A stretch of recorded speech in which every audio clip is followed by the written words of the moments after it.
18ാം ലോക്സഭാ തെരഞ്ഞെടുപ്പിൽ രണ്ടാം ഘട്ടത്തിൽ കേരളം ഉൾപ്പെടെ 13 സംസ്ഥാനങ്ങളിലാണ് ഇന്ന് തെരഞ്ഞെടുപ്പ് നടക്കുന്നത്. 88 ലോക്സഭാ മണ്ഡലങ്ങളിലായി 1200-ലധികം സ്ഥാനാർത്ഥികളാണ് ജനവിധി തേടുന്നത്. കേരളത്തിൽ 20 ലോക്സഭാ മണ്ഡലങ്ങളായി വോട്ടെടുപ്പ് പുരോഗമിക്കുകയാണ്. 20 മണ്ഡലങ്ങളായി 194 സ്ഥാനാർത്ഥികളാണ് മത്സര രംഗത്തുള്ളത്.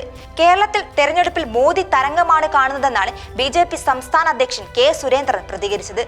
സംസ്ഥാനം ഇത്തവണ കേന്ദ്ര സർക്കാരിന്റെ മികച്ച ഭരണത്തിലുള്ള പോസിറ്റീവ് വോട്ടാണ് രേഖപ്പെടുത്തിയത്.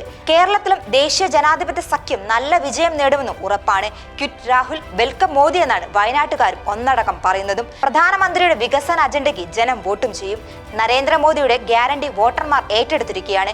ഇടത് വലത് മുന്നണികളുടെ നിലപാടില്ലായ്മ ജനങ്ങൾ തിരിച്ചറിഞ്ഞു കഴിഞ്ഞു. തിരഞ്ഞെടുപ്പിനിടയിലും LDF കൺവീനർ EP ജയരാജൻ BJPയിൽ ചേരുന്നതുമായി ബന്ധപ്പെട്ട് പല ഘട്ടങ്ങളിൽ ചർച്ചകളും നടക്കുന്നുണ്ട്. ജൂൺ 4-ന് ശേഷം കൂടുതൽ നേതാക്കൾ BJPയിൽ എത്തുമെന്നും പ്രതീക്ഷിക്കാത്ത പല പേരുകളും അതിലുണ്ടാകുമെന്നാണ് സുരേന്ദ്രൻ പ്രതികരിച്ചത്.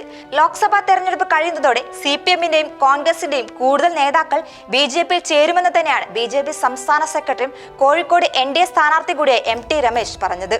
BJP സംസ്ഥാന അധ്യക്ഷൻ കെ സുരേന്ദ്രൻ, തൃശൂർ മണ്ഡലം NDA സ്ഥാനാർത്ഥി സുരേഷ് ഗോപി, EP ജയരാജൻ, NK പ്രേമചന്ദ്രൻ, സുനിൽ കുമാർ, പ്രതിപക്ഷ നേതാവ് VD സതീശൻ, പാണക്കാട് സാദിഖ് അലി തങ്ങൾ, കുഞ്ഞാലിക്കുട്ടി, KK ശൈലജ തുടങ്ങി നിരവധി പേരാണ് വോട്ട് രേഖപ്പെടുത്തിയത്. കേന്ദ്രമന്ത്രിയും ആറ്റിങ്ങൽ ലോക്സഭാ മണ്ഡലം NDA സ്ഥാനാർത്ഥിയായ B മുരളീധരൻ ഉൾപ്പെടെ വോട്ട് രേഖപ്പെടുത്തി.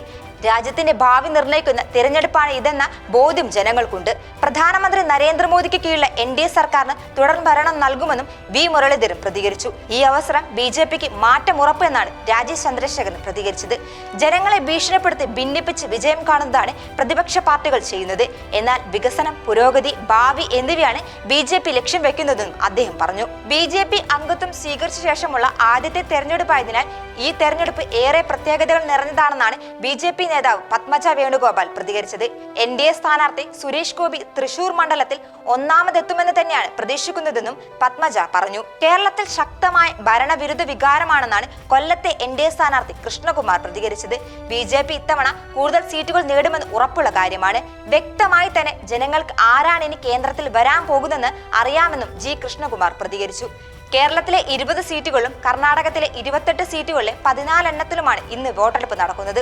രാജസ്ഥാനിലെ 13 സീറ്റുകളിലും മഹാരാഷ്ട്രയിലെയും ഉത്തർപ്രദേശിലെയും 8 സീറ്റുകളിലും മധ്യപ്രദേശിലെ 7 സീറ്റുകളിലും ആസാമിലെയും ബീഹാറിലെയും 5 സീറ്റുകളിലും ഛത്തീസ്ഗഡ്, പശ്ചിമ ബംഗാൾ എന്നിവിടങ്ങളിലെ 3 സീറ്റുകളിലും മണിപ്പൂർ, ത്രിപുര, ജമ്മു കാശ്മീർ എന്നിവിടങ്ങളിലെ ഓരോ മണ്ഡലങ്ങളിലുമാണ് ഇന്ന് ജനവിധി തേടുന്നത്. C news, Kozhikode.